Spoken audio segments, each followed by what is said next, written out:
Hello guys, আসসালামু আলাইকুম। হেলেনাজ কিচেনে তোমাদের সবাইকে অনেক অনেক স্বাগতম।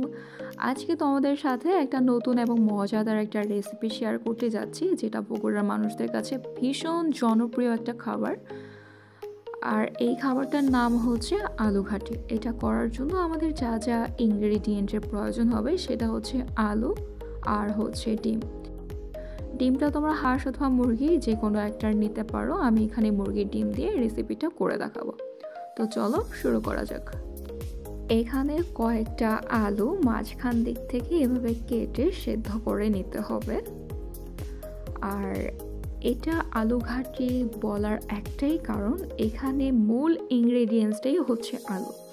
আর এটা বগুড়ার একটা জনপ্রিয় খাবার, যেটা এক নামে সবাই চেনে। তো দেখো, আমাদের আলুগুলা সেদ্ধ করা হয়ে গিয়েছে। আলুগুলা ভালো করে সেদ্ধ করার শেষে এটা থেকে আমরা খোসাটাকে ছাড়িয়ে নেব।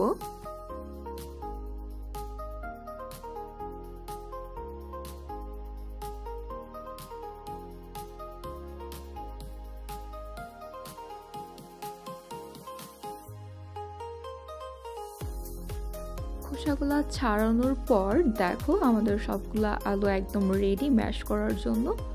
আমরা আলু ভর্তা বানানোর সময় আলুটাকে যেভাবে মতে মতে নরম করি বা ম্যাশ করি, ঠিক সেমভাবে আমরা এই আলুটাকে ম্যাশ করে নেব। আর ম্যাশ করার সময় অবশ্যই পানি ইউজ করতে হবে। আমি পানি ইউজ করার সময় ভিডিওটা ক্যাপচার করতে পারিনি। আমি এখানে হাফ গ্লাসের মতো পানি ইউজ করেছি। তারপর এখানে অল্প একটু আদা, রসুন আর জিরা আমরা পেস্ট করে নেব। এরপর আমরা ডিম ভাজার জন্য এখানে কতগুলা পেঁয়াজ আর মরিচ নিয়ে নিচ্ছি। আমরা এখানে 4টা ডিম দিয়ে করব। তোমাদের যার যেরকম পছন্দ বা ফ্যামিলি মেম্বার অনুযায়ী ওরকম ডিম নিতে পারো। দেখো, আমরা পেঁয়াজগুলাকে এইরকম কুচি কুচি করে কেটে নিয়েছি, যেভাবে আমরা নর্মালি ডিমটাকে ভেজে থাকি। ঠিক ওইভাবে মরিচটাকেও কুচি করে নিয়েছি। যার যেরকম ঝাল পছন্দ সে সেরকম ঝাল ইউজ করতে পারো। তারপর আমরা এটাকে অল্প একটু লবণ দিয়ে ভালো করে মেখে নিয়ে এখানে একে একে সবগুলা ডিম ফেটে নিচ্ছি।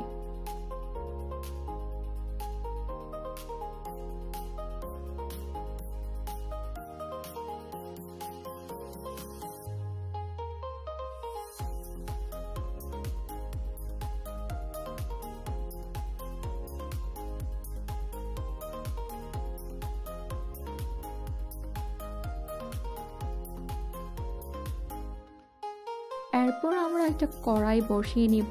কড়াইটার পানি শুকিয়ে কড়াইটা যখন গরম হয়ে আসবে, তখন এখানে অল্প একটু তেল দিয়ে আমরা একে একে সবগুলা ডিম ভেজে নেব। এই তো দেখো, আমাদের সবগুলা ডিম ভাজা হয়ে গিয়েছে। আমরা পুরোটা ডিমের ভিডিও নিতে পারিনি, কারণ আমাদের পাতিলটা খুব বেশি হিট হয়ে যাওয়ার কারণে আমাদের ডিমগুলা প্রায় পুড়ে পুড়ে আসতেছিল। আর রান্নাটা সম্পূর্ণ খড়ির চুলাতে হচ্ছিল। তারপর দেখো, অন্য একটা কড়াইতে আমরা অল্প একটু পেঁয়াজ কুচি আর তেল দিয়ে ভালো করে এটাকে নেড়ে চেড়ে বেরেস্তা করে নেব। আমাদের এখানে খড়িতে রান্না হওয়ার কারণে আমরা চুলার তাপটা কমাতে পারছিলাম না, যার জন্য আমাদের পেঁয়াজটা প্রায় পুড়ে গিয়েছে।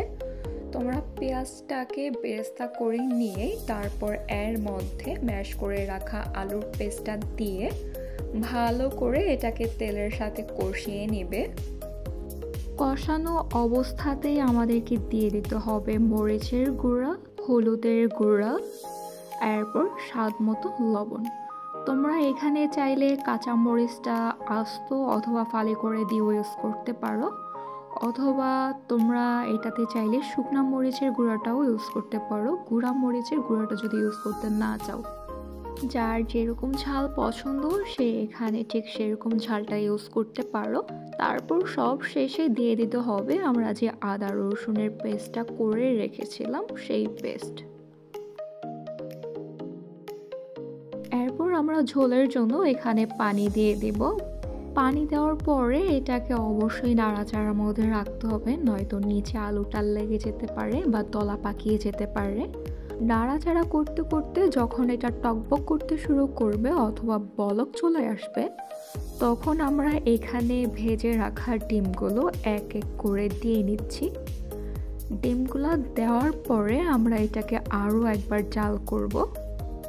আমাদের পানি কম হয়ে যাওয়ার কারণে আমরা এখানে আরও কিছু পানি অ্যাড করে নিচ্ছি। তোমরা চাইলে এটাকে ঘনও খেতে পারো, আবার পাতলাও খেতে পারো, তবে বেশি ঘন অথবা বেশি পাতলা করা যাবে না, কারণ ওই দুটার টেস্ট একদমই ভালো লাগে না। তোমরা এটাকে মিডিয়াম রাখার ট্রাই করবে, যেমনটা বগুড়ার মানুষরা রাখে। এটা কিন্তু খেতে আসলেই অনেক মজা, বিশেষ করে গরম ভাতের সাথে একদম দুপুরে পেট ভরে ভাত খাওয়ার জন্য অনেক মজার একটা রেসিপি। তোমরা অবশ্যই বাসায় এটা ট্রাই করবে এবং আমাকে জানাবে তোমাদের এটা কেমন হয়েছে।